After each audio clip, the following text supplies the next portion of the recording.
The question of how do we find people that want to be a cop for 25 or 30 years, I think might be the wrong question. And I think that for a couple of reasons. One, we're seeing statistics come out indicating that we have millennials and Gen Z men and women that are leaving professions after 5, 10 years, and that's across the board. And law enforcement, due to the stressors that you deal with in law enforcement, that certainly isn't going to be immune to that effect.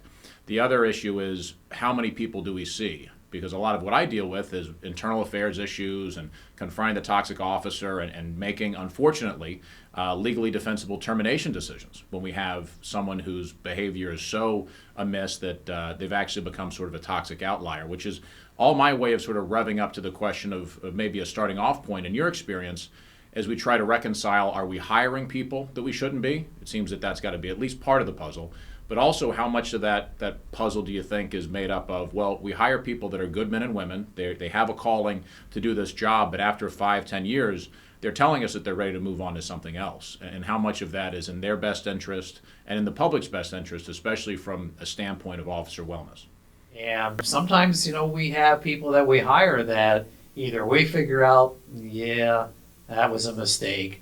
But what do we do? It used to be that we would weed them out in the training academy, but we're so hard up for people for reasons that we'll get into. We say, well, let's put them into FTO and we'll see how they do in FTO. Maybe they'll have that epiphany. Maybe they'll do well. If they don't, we'll weed them out in FTO. And then FTO says, well, we'll weed them out, after we assign them and in their probationary year. And we keep pushing off and pushing off. And if you talk to individuals who are involved in hiring, there's a process called select in, select out. And what that means is that as you go through the phases, the hiring phases, the applicant phases, you either weed people out or you don't. Typically, if you fail a phase, you're done. You don't move on. But with the situation we find ourselves in law enforcement now, we're moving people into the next phase who in the past wouldn't have been moved into the next phase because we're hoping, okay, they were marginal in that first phase. If they do well in this phase, then we'll move them on to the next phase. And then what we find is that we're hiring marginal people. Now, when I say marginal people, these are people that we don't think can be successful at this job. We're not saying anything about what they bring to the job. And that brings up an entirely different issue. For years and years and years and years, even going back to long before I started my career, we hired people who didn't have the necessary background to survive the rigors of this career. What do I mean by that? I mean, in any profession other than the military, law enforcement, health services, any high-stress position or profession, if you had a wheelbarrow full of crap from your life, from your infancy, adolescence, relationships, esteem issues, having parents or guardians who were alcoholics or had mental health issues, being raised by somebody who wasn't a legal guardian, being molested by a next door neighbor, so anything you can think of that's in your wheelbarrow that you're wheeling through life and that you're not dealing with. Now, if you're dealing with it, you're processing it, you got proper help, you emerged healthy, fine, as long as you continue to manage your experience. But what we do is we hire people, we do a background check, we have them fill out a health questionnaire, we make sure that they're physically healthy, but what do we really know about them?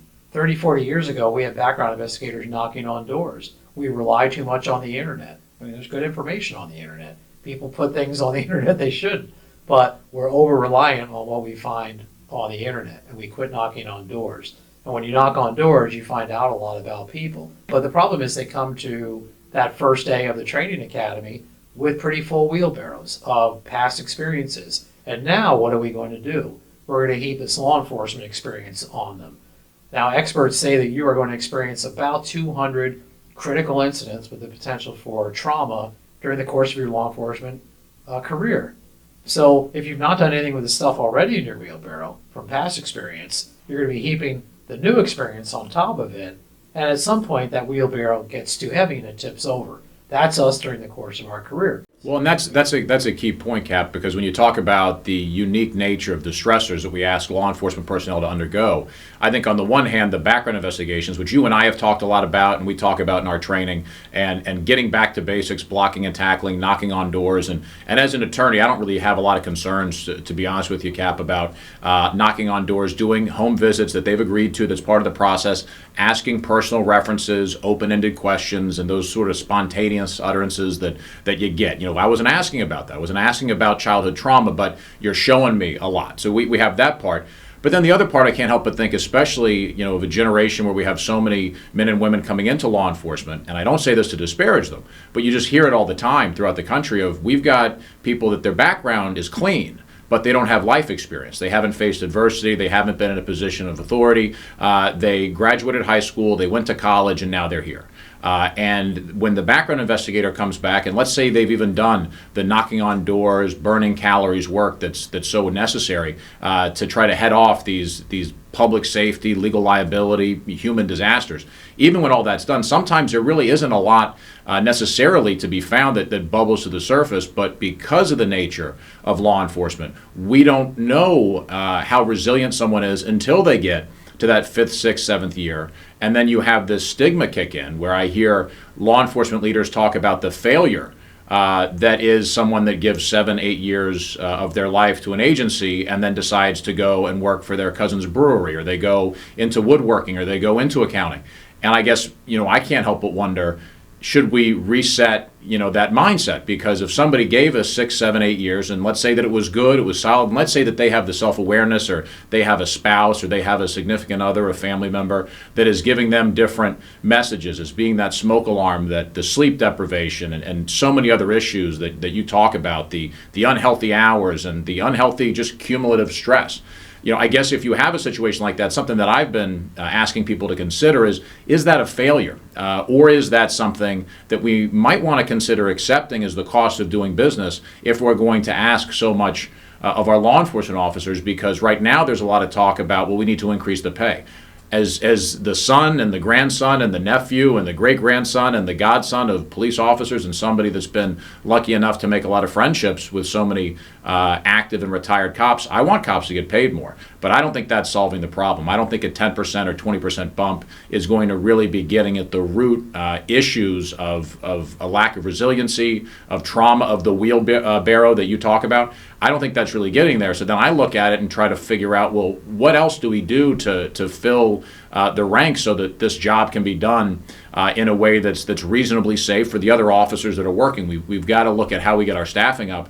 And then I can't help but think, well, we really haven't examined in a serious way, with maybe some exceptions here or there, what if we did look at it as, yeah, we put a lot of time and money into them.